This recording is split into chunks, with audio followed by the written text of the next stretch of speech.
दर्शकबिन नमस्कार, तपाईहरुलाई स्वागत छ हाम्रो युट्युब च्यानल टुडे न्यूज नेपालमा। त्रिभुवन अन्तर्राष्ट्रिय विमानस्थलको टर्मिनल ड्युटी अफिसको ल्यान्डलाइन फोन नम्बरमा बिहान 9:39 एकजना अज्ञात व्यक्तिले फोन गरे। हामीले नमस्कार भने जस्तै मुस्लिम समुदायको सलाम मालेकुम भन्दै पुरुष आवाजमा अज्ञात व्यक्तिले फोनमा भने, तिमीहरुको डोमेस्टिक एयरपोर्टको भवनभित्र 7 वटा बम राखेका छौं। 2 घण्टाभित्र ती सबै बम विस्फोट हुनेवाला छ। सक्छौ भने बमलाई डिस्पोज गरेर देखाऊ। त्यसपछि ती व्यक्तिले झ्याप्प फोन काटिदिए। ल्यान्डलाइनमा आएको पहिलो फोनबारे त्यहाँका कर्मचारीहरूले माथिल्लो अधिकारीहरूलाई रिपोर्टिङ गर्दा गर्दै 9:55 त्यही नम्बरमा फेरि फोन गरे। ती अज्ञात व्यक्तिले फोन उठाउँदै फेरि चेतावनी भाषामा भने, मेरो यो कुरालाई गम्भीरतापूर्वक लिएनौ भने केही बेरमा एयरपोर्टभित्र रहेका तिमीहरूका हजारौं मानिसहरू मर्नेछन्। त्यसपछि विमानस्थलमा खटिएका प्रहरी कर्मचारी सबै होशियार भएका थिए। विमानस्थलका माथिल्ला अधिकारी र प्रहरी अधिकृतहरू अब के गर्ने भन्ने तयारीमा व्यस्त हुँदा यता एयरलाइन्सका कर्मचारीहरू, सुरक्षामा खटिएका प्रहरीहरू सबै नियमित काममै व्यस्त थिए। यात्रुहरू आफ्नो जहाजका लागि बोर्डिङ पास हातमा लिएर बसिरहेका थिए। तर 10:15 एकाएक माइकिङ भयो, कृपया यो भवनभित्र विस्फोटक पदार्थ छ भन्ने सूचना आएको छ, सबैजना छिटो बाहिर गइदिनुहोला। त्यसपछि यात्रु र कर्मचारीहरूको भागाभाग भयो। 15 मिनेटमा सबैजना बाहिर सडकमा आइपुगे। विमानस्थलभित्रका सुरक्षाकर्मी र नेपाली सेनाको टोली बम सर्च अभियानमा लागि परे। नेपाल प्रहरीको तालिम प्राप्त कुकुरसहित बम डिस्पोजल टोलीले 1 घण्टा 15 मिनट विमानस्थलको आन्तरिक टर्मिनल भवनको कुना-कुना सर्च गर्यो। प्रहरी उच्च अधिकृतदेखि सुरक्षाकर्मीहरूको दौडधुप सानो थिएन। त्यो देखेर यात्रुहरू झनै त्रसित बनेका थिए। यस्तो अनुसन्धानमा कुकुरको अनुसन्धान निकै प्रभावकारी हुने गर्छ। तालिम प्राप्त कुकुरले केही फेला नपारेपछि बाहिर आएर आराम गर्न थाल्यो। त्यसपछि प्रहरीका अधिकारीहरू पनि बाहिरिए। काठमाडौँ उपत्यका अपराध शाखाका एसएसपी वसन्त कुँवर फर्किएपछि छोटो प्रतिक्रिया दिँदै बम रहेको हल्ला मात्र भएको बताए। त्यसपछि एयरलाइन्स र विमानस्थलका कर्मचारीहरू र यात्रुहरू सबैलाई भवनभित्र प्रवेश गराए। यसरी 9:40 देखि 9:55 को त्यो अज्ञात फोनले विमानस्थललाई हिजो पुरै आतंकित बनाएको थियो। त्यसरी आतंकित गर्ने को थिए त्यसको बारेमा अहिलेसम्म केही वास्तविकता आएको छैन। तर यो फोन नेपाली नम्बरबाट नभई विदेशी नम्बरबाट आएको विमानस्थलका प्रवक्ताले बताएका छन्। अज्ञात ती व्यक्तिले टर्मिनल भवनमा बम रहेको बताए पनि प्रहरीले सर्चिङ कार्य धवन मार्गसम्म गरेको थियो। विमानभित्र पनि सर्चिङ गरेको प्रहरीले अझै आफूहरू सतर्क रहेको बताएको छ। डोमेस्टिक तर्फ मात्रै नभई प्रहरीले अन्तर्राष्ट्रिय टर्मिनल भवनमा पनि सुरक्षा सतर्कता अपनाएको छ। सबै सर्चिङ कार्य पूरा भएपछि विमानस्थललाई सामान्य रूपमा सुरु गरिएको थियो। करिब 2 घण्टा विमानस्थलमा उडान तथा अवतरण हुन नसक्दा यात्रुहरू मर्कामा परे विमानस्थलभित्र देखिने बेला बेलाका यस्ता घटनाहरूले विमानस्थलको सुरक्षा चुनौती थपिएको महसुस गराउँछ। विमानस्थललाई गलत सूचना दिई आतंकित बनाउने जो जहाँ भए पनि राम्रोसँग अनुसन्धान गरी हदैसम्मको कारबाहीको भागीदार बनाउन जरुरी छ। धन्न त्यो हल्लामै सीमित भयो। तर त्यो हल्लाले विमानस्थललाई हच्काएको छ भने सर्वसाधारण र यात्रुले नराम्रोसँग शास्ति खेप्न परेको छ। मनमा एक प्रकारको त्रास बोक्न परेको छ। यात्रुहरू निकै आतंकित बनेका थिए। प्रहरी, नेपाली सेना र विमानस्थलका कर्मचारीहरूले नचाहिँदो दुःख पनि पाए। अज्ञात नम्बर र ठाउँबाट फोन गरी नेपालीको संवेदनशील क्षेत्रको सुरक्षाको स्थितिलाई हो हल्ला पुनः बनाउने जो कोही भए पनि त्यसलाई कडा कारबाही हुन जरुरी छ। अनुसन्धान गरी जेल सजाय दिन जरुरी छ। देश निर्वाचनको मुखमै छ। यस्तो हल्ला मचाएर समाजलाई आतंकित बनाउने प्रयत्न अझै नहोला भन्न सकिन्न। त्यसैले यस्ता अपराधिक मानसिकता भएका व्यक्तिहरूलाई तुरुन्तै कारबाही भएको देख्न पाइयोस्। निर्वाचनले यात्रुहरूको आवत जावत चाप बढाएको छ।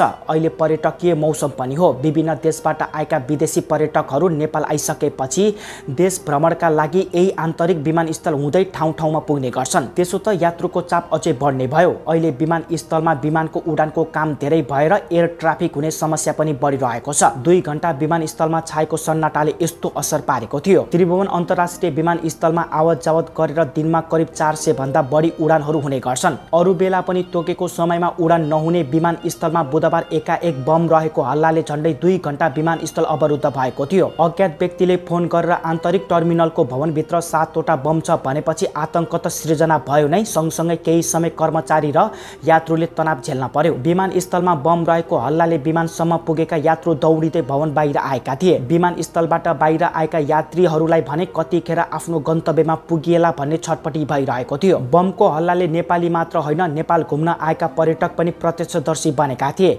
उनीहरू पनि बम रहेको खबर सुनेर निस्किएको भिडमा आफ्नो सामान लिएर निस्किरहेका थिए। अरू बेलामा पनि भिड भइरहने विमानस्थलमा अरू बेलाको भन्दा हिजोको अवस्था अलि असामान्य रह्यो। विमानस्थलमा बम रहेको हल्लाले सामान्य अवस्थामा फर्किन केही समय लागेको थियो। यस अवधिमा आन्तरिकतर्फ करिब 40 वटा उडान प्रभावित भए। बमको हल्लाले विमानस्थलबाट बाहिरिने मात्र नभई देशका विभिन्न विमानस्थल टर्मिनलबाट काठमाडौँको लागि उडान भरेका जहाजहरू पनि उतै डाइभर्ट गरिएको थियो। आन्तरिक टर्मिनलतर्फ विमानस्थलमा सामान्यतया बिहान 8 बजेदेखि बेलुका 9 बजेसम्म उडान हुने गरेको छ। यसै पनि यात्रुको बढ्दो चाप र नियमित समयमा उडान हुन नसकेका बेलामा आतंकित पार्ने यस्ता खाले सूचनाले विमानस्थलमा चुनौती थपिएको छ। विमानस्थलमा आएको यस्ता सूचना सत्य हो कि झुटो हो भनेर छुट्याउने कुनै पनि संयन्त्र नभएकोले यस्तो सूचना आएमा सबैलाई सावधानी अपनाउनु पर्ने विमानस्थलको सुरक्षा प्रणालीमा उल्लेख छ, जसको कारणले कसैले त्रसित पार्नलाई कसैले गरेको यस्ता कार्यले बेला बेलामा नागरिक, प्रहरी, पर्यटन र सेनालाई दुःख पाइरहेका छन्। विमानस्थलमा बम रहेको भन्दै फोन गर्ने व्यक्तिको बारेमा प्रहरीले अनुसन्धान सुरु गरेको छ।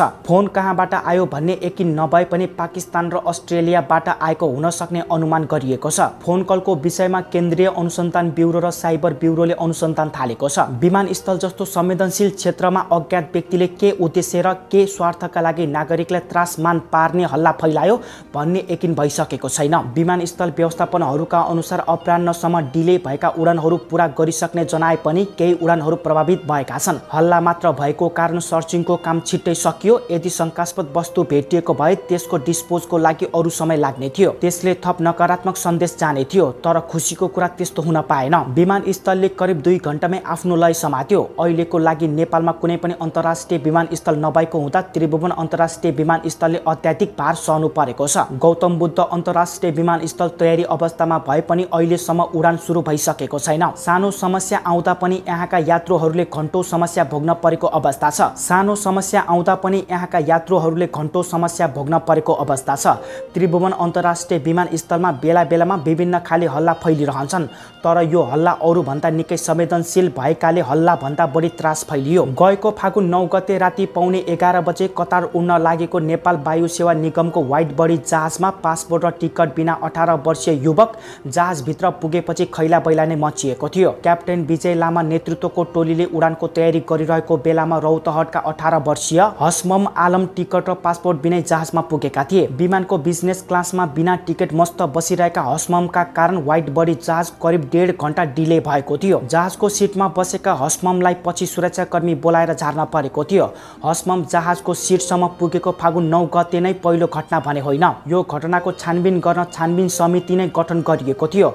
हसमम जहाजको सिटसम्म पुगेको विषय राम्रै मसला बनेको थियो। यसले पनि केही समय बजारमा चर्चा पाएको थियो। विमानस्थलको हल्ला हसमम जहाजको सिटसम्म पुगेको सम्म मात्र सीमित छैन। एमसीसी पास भए लगत्तै अमेरिकी सेनाको ठूलो जहाज विमानस्थलमा अवतरण हुनासाथ यो खबर पनि भाइरल भएको थियो। सामाजिक सञ्जालमा यो खबरले ठूलै ठाउँ पाएको थियो।